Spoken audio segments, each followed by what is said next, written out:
We also spoke with Kentucky Senator Rand Paul. Senator, nice to see you, sir. Good to be with you. All right, if the Boehner bill, as we understand it, makes it over to the United States Senate, would you vote yes or no to it? I can't vote for any plan that doesn't balance, ever.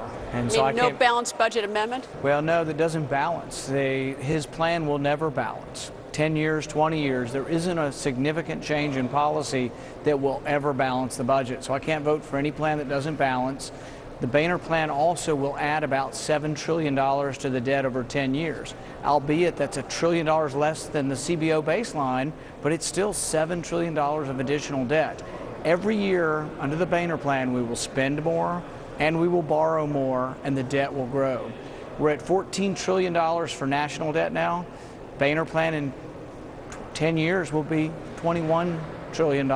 It's too much, and it doesn't change the trajectory we're on. All right, and I guess it's a given you don't like the Senator Reid plan, which is a Democratic plan coming out of this Senate. Yeah, my sort of litmus test for raising the debt ceiling is that, one, we have to significantly change what we're doing. I don't think we're to be trusted with more money. Somebody who spends money unwisely shouldn't be given more money. And so we really shouldn't raise the debt ceiling unless we have a plan that balances our budget. And really think how reasonable this is. The balanced budget amendment allows 5 years to balance. If we pass it, it would take 2 to 3 years to pass the states. We're talking about 8 years to balance the budget, and that's unreasonable.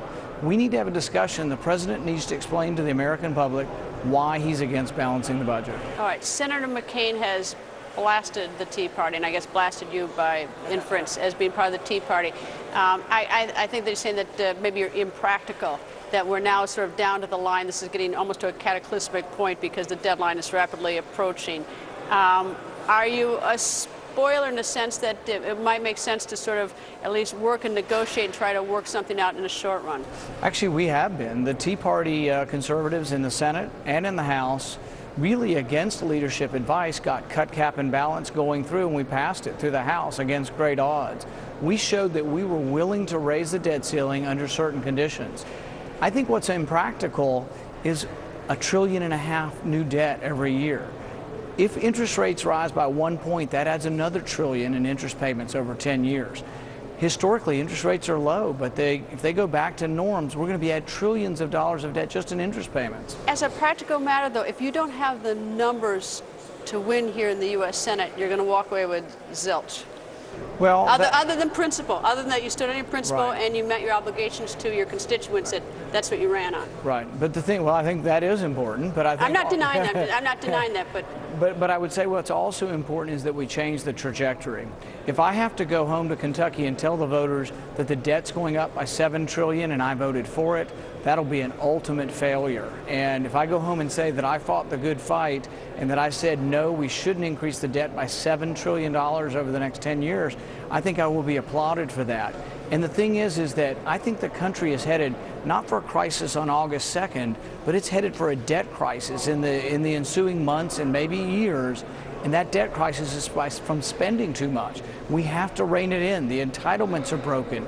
All of Washington is dysfunctional, as the president said, but the way we fix it is by balancing the budget, by doing something that every American family has to do, and I think every American family expects us to do. What could the president do to show, to your satisfaction, and maybe you are satisfied, but I doubt it, that he's leading on this issue?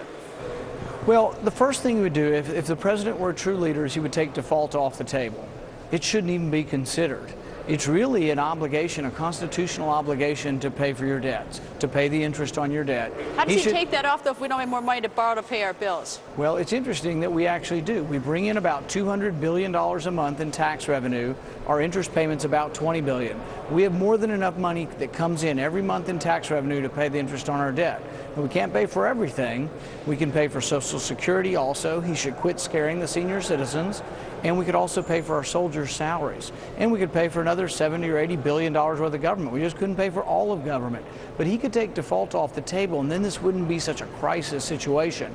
He's manufactured a crisis, and if we don't have an arrangement by August 2nd, and there is a dip in the stock market, the blame lies squarely on his shoulders for allowing this crisis to happen and actually encouraging this crisis. Senator, thanks, sir.